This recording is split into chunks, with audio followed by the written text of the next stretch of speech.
विद्युत अपने साथी दिव्य छोटे नाग और आचार्य थामा के साथ उस स्थान पर पहुंच गया था जहां आचार्य थामा अपने दिव्य जानवर लेजेंड सिल्वर टाइगर के साथ रहते थे।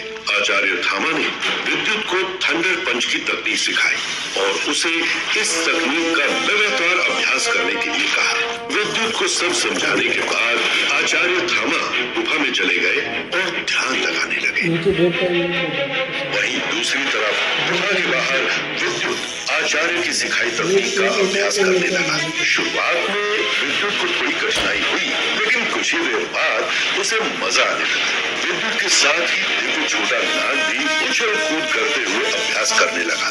जब दोनों थक कर चूर हो गए तो वहीं चट्टानों पर लेट गए। अगले दिन भोर की पहली किरण धरती पर पड़ने लगी थी। हालांकि घने पेड़ों की छांव में उस स्थान पर अब भी चारों तरफ हल्का धुंधलका छाया हुआ था। आचार्य थामा गुफा के बाहर आए तो उन्होंने देखा कि विद्युत और छोटा सांप दोनों गुफा के बाहर चट्टान के सहारे बेसुध होकर पड़े हुए थे।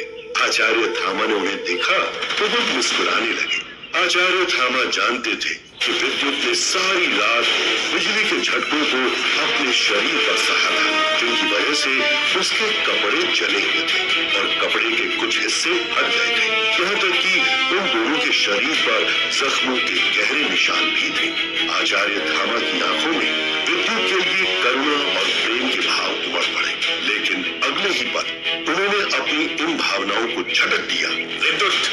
जब ये तेज आवाज उन दोनों के कानों में पड़ी तो वो हड़बड़ाते हुए जाग गए, लेकिन रात भर बिजली के झटकों की वजह से उनके शरीर की हड्डियों और मांसपेशियों में दर्द हो रहा था। जब आचार्य थामा ने उन्हें कराहते हुए देखा तो उन्हें मन ही मन में हंसी आने लगी, लेकिन उन्होंने अपनी मुस्कुराहट को छुपाते हुए कहा, तुम यहाँ घूमने नहीं आए हो, अपने अगले मुकाबले की तैयारी के लिए आए हो, इसलिए जाकर पहाड़ी के नीचे से लकड़ियाँ लेकर आओ। आचार्य थामा की बात सुनते ही विद्युत बोला, आचार्य, मेरे शरीर में बिल्कुल भी ताकत नहीं है, मैं बहुत थक चुका हूँ। इस पर आचार्य थामा ने कहा, तो ठीक है, मैं भी थोड़ा घूम कर आता हूँ। जब तुम आराम कर लो तो मुझे बता देना, लेकिन एक बात ध्यान रखना, मुकाबले के लिए 5 दिन ही बाकी रह गए हैं।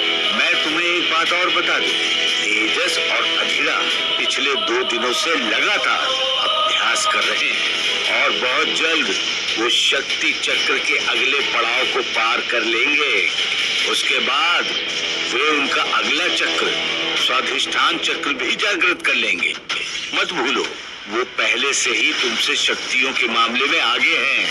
इसके अलावा राजकुमारी तो पहले से ही बहुत अधिक आगे है। ये तुमने शक्ति महल में देख ही लिया होगा कि उसका हवा पर कंट्रोल कितना अच्छा है। अभी आराम कर रहे हो, कोई बात कहना। आचार्य, आपने मुझे कुछ सिखाया ही नहीं। दिन का पहला पहर खत्म हो चुका है और तुम पिछले 5 घंटों से सो रहे हो। जब विद्युत के कानों में आचार्य थामा की ये आवाज आई तो उसकी आंखें पूरी तरह से खुल गईं। वो झट से उठकर खड़ा तो हो गया, लेकिन उसके शरीर से हड्डियों के कड़कड़ाने की आवाज आ रही थी। जब आचार्य ने ये आवाजें सुनी तो मन ही मन में बोले, इसकी हड्डियों की आवाज आ रही है, ये इस बात का सबूत है कि इसने मेरी उम्मीद से ज्यादा मेहनत की है। जब आचार्य थामा ने देखा कि विद्युत जाग कर उठ खड़ा हुआ है तो वो उसकी तरफ देखते हुए बोले, मैंने तुम्हारे लिए खाना बना दिया है, तुम खा लेना, नहीं तो हमारी गुफा में एक टाइगर भी है, वो अगर सब कुछ खा ले तो फिर मुझे मत कहना। जब विद्युत ने ये सुना तो वो तेजी से गुफा के अंदर की तरफ जाने लगा, लेकिन जब उसने देखा कि छोटा सांप कल रात दूर से किए गए हमले करने के कारण सरक नहीं पा रहा था, तो विद्युत ने उसे हाथ से उठाकर अपने कंधे पर बिठा लिया और गुफा के अंदर चला गया। विद्युत को क्यों उस छोटे सांप की परवाह करते देख आचार्य थामा के चेहरे पर मुस्कान है। उन्होंने मन ही मन में सुकून की सांस ली और कहा, बहुत खूब विद्युत, इसी तरह तुम दोनों को एक दूसरे का सच्चा साथी बनना होगा। जब विद्युत गुफा के अंदर गया तो उसे वहाँ पर काफी रोशनी दिखी। भले ही बाहर से देखने पर गुफा छोटी लग रही थी, पर वो अंदर से काफी बड़ी और चमकदार थी। उसके अंदर कुछ चमकदार पत्थर लगे हुए थे।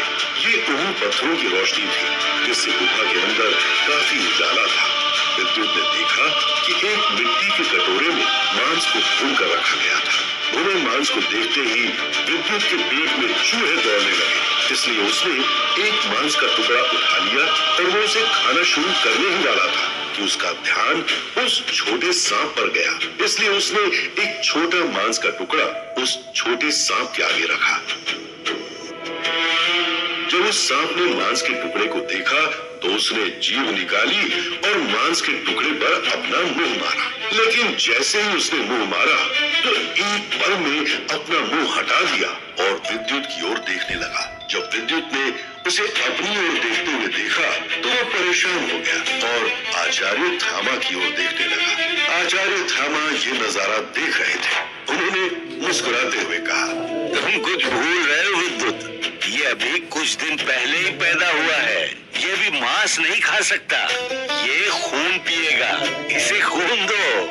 जब विद्युत ने ये सुना तो वो डर गया क्योंकि सांप उसकी ओर जीभ निकाल कर देख रहा था। वो परेशान हो गया और आचार्य थामा की ओर देखते हुए बोला, आचार्य, मैं अब खून कहाँ से लाऊं? इस पर आचार्य थामा ने जरा सा खींचते हुए कहा, विद्युत, तुम सच में मूर्ख हो। ये बात सुनकर सिल्वर टाइगर भी हंसने लगा और बोला, थामा, मैंने पहले ही कहा था। तभी विद्युत को ध्यान आया कि उसके पास सर्प नागिन का खून था। अपनी गलती को महसूस कर उसने एक बार फिर से माफी मांगी और अपनी स्टोरेज अंगूठी को हिलाकर उससे एक बोतल खून की निकाली। बोतल का ढक्कन खोलकर उसने छोटे सांप के आगे रख दिया। छोटे सांप ने जब ये देखा तो उसकी जीभ बाहर आ गई और वो अपना मुंह बोतल में डालकर खून पीने लगा। इधर जब विद्युत ने मांस का टुकड़ा खाया तो उसके मुंह का जायका बिगड़ गया। उसने वो टुकड़ा मुंह से निकाल दिया और बोला, आचार्य थामा, ये अच्छी तरह से पका नहीं है और इसमें मसाले भी नहीं डाले हैं। इस पर आचार्य ने कहा, विद्युत, तुम अपने घर पर नहीं हो, जंगल में ट्रेनिंग के लिए आए हो। मसाले शरीर की ऊर्जा को कम करते हैं, इसलिए सादा भोजन और उच्च विचार की आदतें डाल लो। इधर विद्युत के पेट में भूख के कारण दर्द हो रहा था, इसलिए उसने अपनी भूख को शांत करने के लिए वो बिना पका कच्चा मांस ही खाना शुरू कर दिया। विद्युत ने जब खाना खा लिया तो उसके बाद आचार्य थामा ने कहा, विद्युत, आज मैं तुम्हें ध्यान के द्वारा बिजली के हमले को शक्ति में बदलकर हमला करना सिखाऊंगा। जब विद्युत ने ये सुना तो वो तुरंत उठकर खड़ा हो गया। इधर छोटे सांप ने भी जी भरकर खून पी लिया था और वो भी विद्युत के पीछे पीछे आने लगा था। तभी विद्युत ने देखा कि खून को पीने के बाद सांप के शरीर पर अब कोई जख्म का निशान नहीं था और वो आसानी से चल पा रहा था। विद्युत ने सोचा, इस खून में तो सच में शक्ति है, तो क्या मैं भी इसे पीकर अपने जख्म ठीक कर सकता हूँ? यही सोचते सोचते वो गुफा से बाहर आ गया। गुफा से बाहर आने के बाद आचार्य थामा ने विद्युत को सिखाने के उद्देश्य से सिल्वर टाइगर को खुद पर हवा की तकनीक से हमला करने को कहा। सिल्वर टाइगर ने हवा से आचार्य थामा पर हमला करने के लिए अपना एक पंजा अलसाए हुए अंदाज में घुमाया तो हवा का एक झोंका तेजी से उनकी ओर गया।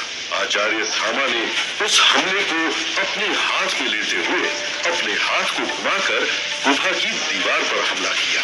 उनके ऐसा करते ही वो हमला दुगनी शक्ति के साथ गुफा की दीवार से टकरा गया। जब विद्युत ने ये देखा तो वो हैरान नहीं हुआ क्योंकि बीती रात छोटे सांप ने इसी हमले को उसके सामने किया था, जो कि उसने बिना किसी प्रयास के अचानक ही सीख लिया था। विद्युत को अपने माता पिता की वजह से जन्मजात वो खास शक्तियां हासिल थी जो हर किसी को नसीब नहीं होती। यही वजह थी कि कोई तकनीक सीखने की विद्युत की रफ्तार अद्भुत थी। वो बड़ी जल्दी सारी चीजें सीख लेता था। कुछ ऐसा ही तो बीती रात हुआ था। कुछ पल पहले जहाँ विद्युत कड़कती हुई बिजली से सहम रहा था, वहीं जब उसने अपने साथी नागेश को बिजली का हमला झेलते हुए और प्रहार करते हुए देखा तो अगले ही पल उसने अपने माता पिता को याद करते हुए बिजली की शक्ति को आत्मसात करके उससे पलटवार करना सीख लिया था। आखिर अपने माता पिता और दादी की खातिर ही तो वो ब्रह्म योद्धा बनने के इस कठिन सफर पर निकला है। इसलिए अभी जब आचार्य थामा ने उसे सिखाने की कोशिश की तो उसने अपनी आंखें बंद कर अपने दिव्य भाले से जमीन पर प्रहार किया। ऐसा करते ही आसमान से एक बिजली उसके ऊपर गिरी और विद्युत ने उसे अपनी चक्रीय ऊर्जा में स्टोर करके अपने हाथ पर ले लिया। तो उसने आचार्य थामा की तरह ही सामने पड़ी चट्टान पर वार किया। ऐसा करते ही थंडर के साथ उसके हाथ से ऊर्जा निकलकर सामने पड़े पत्थर से टकरा गई और वो पत्थर पलट गया। जैसे ही आचार्य थामा ने ये देखा तो उनकी खुशी का ठिकाना नहीं रहा। वो खुश होकर बोले, बेहतरीन प्रदर्शन, बहुत खूब। जब आचार्य थामा के सिखाए बिना ही विद्युत ने बिजली के हमले की तकनीक को समझ लिया तो आचार्य थामा बहुत खुश हुए और वो विद्युत की प्रशंसा करते हुए बोले, वाह विद्युत वाह, तुम मेरी उम्मीद से कहीं ज्यादा अच्छे से सीख रहे हो। मैंने सोचा नहीं था कि इस हमले को तुम इतनी जल्दी और इतनी सहजता से सीख लोगे। जब विद्युत ने अपने गुरु आचार्य थामा को खुश होते हुए देखा तो उसे बहुत अच्छा लगा और वो बेहद विनम्र होते हुए बोला, ये मुझे इस छोटे सांप ने सिखाया है। और इतना कहते हुए उस छोटे सांप को विद्युत ने अपने कंधे पर बिठा लिया। आचार्य थामा ने जब ये देखा तो उन्हें बहुत खुशी हुई क्योंकि अब वो साफ महसूस कर पा रहे थे कि सांप के साथ विद्युत के रिश्ते में बदलाव आया था और अब वो एक दूसरे की अहमियत समझ रहे हैं। आचार्य थामा ने विद्युत को समझाते हुए कहा, यही तकनीक मुकाबले के दौरान तुम्हारे दुश्मन की शक्ति के हमलों से तुम्हारा बचाव करने में मदद करेगी। अब जब तुम सीख गए हो तो जल्दी मैं तुम्हें एक ऐसी तकनीक सिखाऊंगा जिससे तुम अपने भाले की बिजली से और बिजली की रफ्तार के साथ हमला कर पाओगे। जब विद्युत ने ये सुना तो वो बहुत खुश हो गया। वो आचार्य थामा से उस तकनीक को सिखाने की जिद करने लगा। इस पर आचार्य थामा बोले, अभी नहीं विद्युत, फिलहाल तुम्हारे शरीर को हमले से बचाने के लिए मजबूत करना जरूरी है, जिसके लिए मुझे कुछ रहस्यमयी जड़ी बूटियों की जरूरत है। तुम जल्द न थको, इसलिए मुझे तुम्हारे लिए सीरम भी बनाना है। तुम मुझे वो सभी सामान दो जो तुमने यहाँ आने से पहले खरीदा था।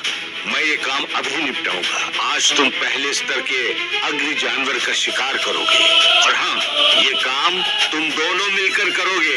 एक बात और ध्यान रखना कि अगर तुम किसी ऐसे जानवर से टकरा जाओ जो पहले स्तर से अधिक या दूसरे स्तर का जानवर हो तो गलती से भी उससे लड़ना मत, नहीं तो वो तुम्हें जख्मी करके मार भी सकता है। वैसे तो मेरा दोस्त द लीजेंड टाइगर आसपास के लगभग सभी 5 या 6 स्तर के जानवरों को मार चुका है और जो बचे थे वो भाग चुके हैं। इसलिए तुम जिस मूल तत्व के जानवर का शिकार करोगे वही तुम्हारे आगे की ट्रेनिंग को निर्धारित करेगा। अब तुम जाओ और ध्यान रहे तुम्हारा